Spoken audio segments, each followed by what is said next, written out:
Hi, I'm doctor Vikram, general surgeon and assistant professor. இன்னைக்கு நம்ம என்ன பார்க்கலாம் அப்படின்னா, கிளைக்கோஜன் மெட்டபாலிசத்தில் ஒரு சின்ன கிளிச் இருக்கு. அந்த கிளிச்சை எப்படி endurance athletes like marathon runners, long ride cycling, Hyrox, CrossFit athletes அவங்கெல்லாம் எப்படி அதை கிளிச்சை கேபிட்டலைஸ் பண்ணி அவங்களோட பர்ஃபார்மன்ஸை ரேஸ் ஈவெண்ட்ஸில் இன்க்ரீஸ் பண்ணிக்கிறாங்க அப்படிங்கிறத நம்ம பார்ப்போம். அந்த கிளிச் என்ன அப்படின்னா, glycogen super compensation. How it works.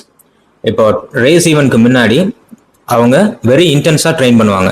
இன்டென்ஸாக train பண்ணும்போது என்ன நடக்கும் அப்படின்னா, நம்மளோட மசிலில் ஸ்டோர் ஆகிருக்கிற கிளைக்கோஜனை வந்து டிப்ளீட் பண்ணிடுவாங்க. டிப்ளீட் பண்ணதுக்கப்புறம் ஹெவி அமௌண்ட் ஆஃப் கார்போஹைட்ரேட்டை லோட் பண்ணுவாங்க.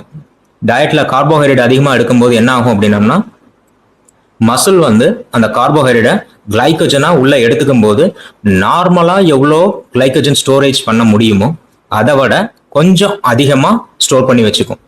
அந்த ஸ்டோர் பண்ணி கொஞ்சம் அதிகமாக ஸ்டோர் பண்ணி வச்சிருக்கிறத பர்ஃபார்மன்ஸ் இன்க்ரீஸ் பண்ணுறதுக்காக என்டூரன்ஸ் அத்லெட்ஸ் வந்து அதை கேபிட்டலைஸ் பண்ணிக்குவாங்க. That is glycogen super compensation. So race event அப்போ every ounce of energy is very crucial to finish the race. கடைசியில் ரேஸை முடிக்க போகும்போது ரொம்ப எக்ஸாஸ்ட் ஆயிடுவாங்க. So even a single bit of energy will help them perform better. Okay, so இந்த mechanism எப்படின்னு பார்ப்போம். மெக்கானிசம் என்ன அப்படின்னா, ஹெவியா இன்டென்ஸா ட்ரெயின் பண்ணும்போது we will deplete all our glycogen storage in our muscle. Muscle இருக்கிற கிளைக்கோஜன் எல்லாமே டிப்ளீட் ஆகும். அதுக்கப்புறம் என்ன நடக்கும் அப்படின்னா, இன்சுலின் சென்சிட்டிவிட்டி இன்க்ரீஸ் ஆயிரும் ஹெவியா ட்ரெயின் பண்ணும்போது. அதே மாதிரி GLUT4னு ஒரு டிரான்ஸ்போர்ட் சேனல் இருக்கு. பிளட்ல இருக்கிற குளுக்கோஸை மசிலுக்கு கொண்டு போறது GLUT4 குளுக்கோஸ் டிரான்ஸ்போர்ட் சேனல். அந்த சேனல் வந்து ஆக்டிவிட்டி நல்லா அதிகப்படுத்துற மாதிரி பிசியலாஜிக்கலா சேஞ்ச் ஆகிக்கும். அதுக்கப்புறம் கிளைக்கோஜன் சிந்தேஸ்னு ஒரு என்சைம் ஆக்டிவிட்டியும் அதிகப்படுத்திடும். இது எல்லாம் என்னன்னா, பிளட்ல குளுக்கோஸ் இருக்கக்கூடாது. Muscle needs glycogen. ஸோ அதுக்காக இந்த என்சைம்ஸ், இந்த டிரான்ஸ்போர்ட் சேனல் எல்லாமே, இன்சுலின் எல்லாமே வந்து ஃபேவர் பண்ணுது மசிலுக்கு குளுக்கோஸை உள்ள ஷிஃப்ட் பண்றதுக்கு. இப்படி பண்ணும்போது muscle starts to store more then it is required. அதனோட நார்மல் கெப்பாசிட்டியோட அதிகமாக ஸ்டோர் பண்ணி வச்சுக்குது கிளைக்கோஜனை. இந்த ஸ்டோர்டு கிளைக்கோஜனை ரேஸ் ஈவெண்ட்ல அத்லெட்ஸ் யூஸ் பண்ணி பெட்டரா பர்ஃபார்ம் பண்ணிட்டு இருக்காங்க. So let's break it down. Phase by ஃபேஸை எப்படி அவங்க கார்போஹைட்ரேட்டை லோட் பண்றாங்கன்னு பார்ப்போம். ரேஸ் ஈவெண்ட் நடக்கிறதுக்கு ஒரு வாரம், 1 வீக் முன்னாடி இருந்து அதான் இந்த ப்ராசஸ் ஸ்டார்ட் ஆயிடும். ஸோ 7th 6th டேல இருந்து ஆரம்பிச்சுட்டு 3rd டே வரைக்கும் ஹெவியா ட்ரெயின் பண்ணுவாங்க, இன்டென்ஸா ட்ரெயின் பண்ணுவாங்க. லாங் செஷன் ட்ரைனிங் பண்ணிட்டு அவங்களோட கிளைக்கோஜன் ஸ்டோரேஜை டிப்ளீட் பண்ணிடுவாங்க.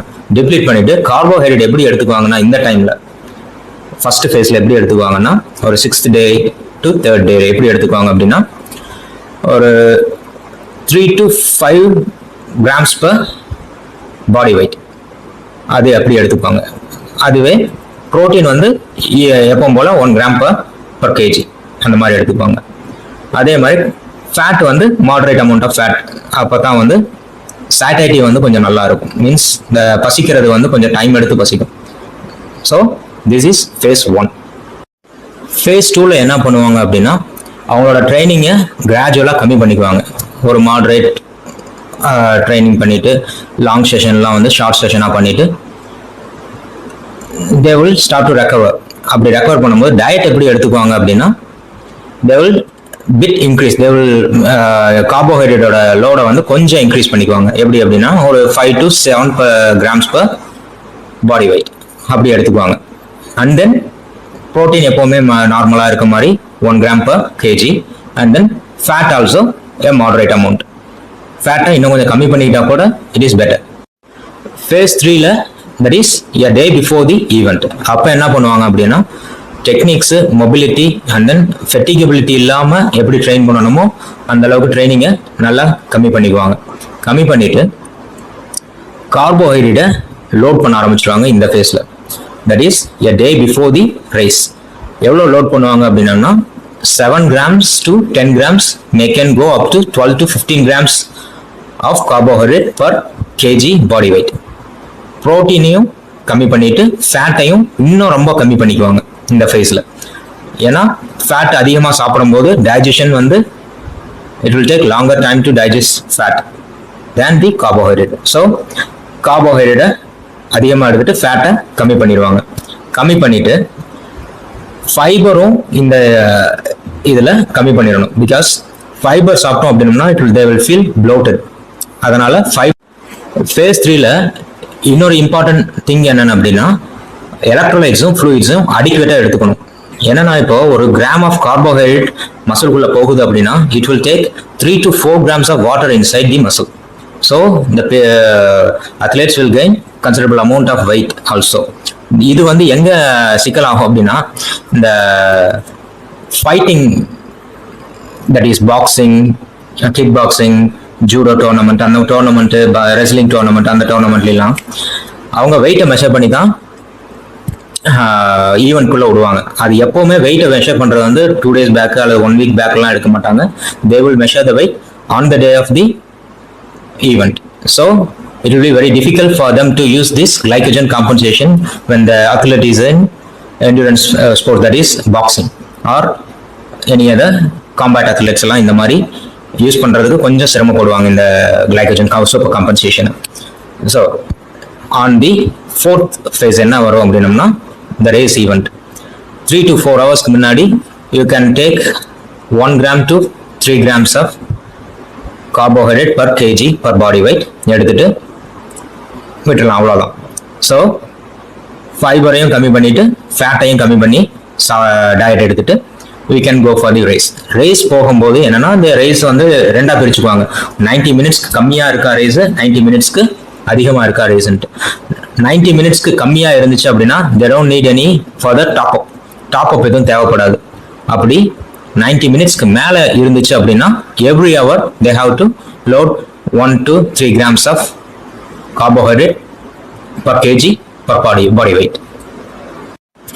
அதுவே இந்த ரேஸ் ஈவெண்ட் வந்து 90 மினிட்ஸ்க்கு மேலே இருந்துச்சு அப்படின்னா they might need to top up. அந்த டாப் அப் பண்ணுறது எப்படி அப்படின்னா 30 grams to 90 grams of carbohydrate per hour. ஒவ்வொரு மணி நேரத்துக்கும் 30 to 90 grams of carbohydrate எடுத்துக்குவாங்க. ஸோ காமன் மிஸ்டேக்ஸ் எல்லாம் என்னென்ன நடக்கும் அப்படின்னா ப்ரையரா கிளைக்கோஜனை டிப்ளீட் பண்ணாம கார்போஹைட்ரேட்டை லோட் பண்ண ஆரம்பிச்சிடுறது ஒன்று. தென் ஃபேட்டை அதிகமாக எடுத்துட்டோம் அப்படின்னா பசிக்காது. So we cannot load carbohydrate. And then fibre அதிகமாக எடுத்துட்டு பிளாட் ஆகிக்கும், அது நடக்கும். தென் இதுதான் உங்களோட ரேஸ் ஈவெண்ட். இதுல போய் நம்ம எக்ஸ்பெரிமெண்ட் பண்ணிட்டு இருக்க கூடாது. ஃபர்ஸ்ட் டைம் போயிட்டு நான் கிளைக்கோஜன் சூப்பர் காம்பன்சேஷனை வந்து நான் ஃபர்ஸ்ட் டைம் இதுல பண்றேன், ரேஸ் ஈவெண்ட் டேல பண்றேன் அப்படிங்கிறத பண்ணவே கூடாது. So you have to train your body, you have to know body அவேர்னஸ்னு ஒன்று இருக்கு. இந்த பாடி அவேர்னஸை நம்ம தெரிஞ்சுக்கிட்டு we can perform in the race event. The race event is not a experiment. So இதெல்லாம் யாரு பண்ணுவாங்க அப்படின்னா a normal individual or a normal athlete. A patient who is having a diabetes should not experiment with glycogen super compensation. It should lead to a lethal complication for them. So அப்படி ஏதாவது thoughts இருந்தா விட்டுருங்க, வேண்டாம். அதுவும் அத்லெட்ஸும் you have to consult with your coaches and trainers. அதை உங்கள்கிட்ட consult பண்ணிட்டு you can do your glycogen super compensation. And then take home message என்ன அப்படின்னா glycogen super compensation is not just eating more carbohydrate. It is timing the carbohydrate when the muscle needs them the most. இதுதான் வந்து glycogen super compensation. Thank you guys. Bye bye.